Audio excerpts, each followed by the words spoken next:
There are lots of different things that contribute to a good ride at a Granfondo.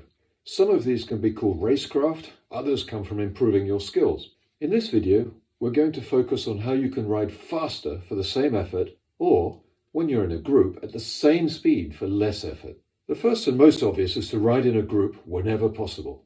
The key difference between cycling and other endurance sports is the enormous advantage in drafting, and this effect gets bigger and bigger as the speed increases. The closer you are, the less the effort you need to make, so try to keep your front wheels at about 30 centimeters from the back wheel in front of you. It's important to concentrate hard and anticipate any changes in speed or direction. Be very aware of the riders around you and don't make any sudden changes. Stay smooth, keep your cadence high, and try to keep the same distance even as you go round corners. Otherwise, you'll have to make a big effort to get back on. Another key part of bunch riding is placement. It's especially important at the approach to intersections and roundabouts to be near the front, because the concertina effect means the people at the back have to make a big effort to get back on. Also, the closer you are to the front, the less likely you are to be caught in an accident. Try to stay in the front 5. After the first hour or so, the groups are usually pretty well formed and it's important to work well together. The best way to do this is to form 2 lines, one continually overtaking the other. If there's a crosswind, the faster line should be on the sheltered side. The key is to maintain the same steady effort as the gradient or the wind changes, with perhaps 20 or 30% difference between the fast line and the slow line. Keep a high cadence to help with micro accelerations. As you come up the fast line and overtake the leading rider, move over and immediately cut your pace to that of the slower line. What about on the climbs? Well, the drafting effect is not relevant once the speed drops much below 20 kilometers per hour, but there's definitely a psychological advantage in following a wheel. Just don't get sucked into riding too fast and blowing up. What to do if you find yourself alone?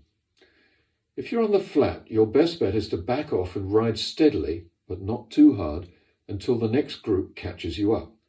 Save your energy for the next climb because they will likely catch you anyway.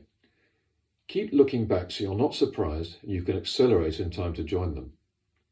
Fast, skillful descenders gain a lot of time on slower riders, so it's well worth developing this skill. We'll dedicate a complete video to this in the near future. Even if you're not a skillful descender, you can still gain time by maximizing your speed on the straights, and especially on gentle descents. If it's too steep to pedal, get down as low and aero as possible to gain extra speed. Keep your head up and look far ahead to anticipate any danger. As soon as the slope eases off enough for pedaling to make a difference, you should start pedaling again. Even 100 watts is better than nothing and will give you extra speed for no real effort. It's easy to gain time on other riders with little effort by using correct cresting and bottoming technique. You've probably noticed that many people back off when they reach a crest and also freewheel into valley bottoms. The key is to do exactly the opposite and maintain your effort up to and right over the crest, and to accelerate towards the bottom at a high cadence so that you can use your leg speed to help get back up the other side.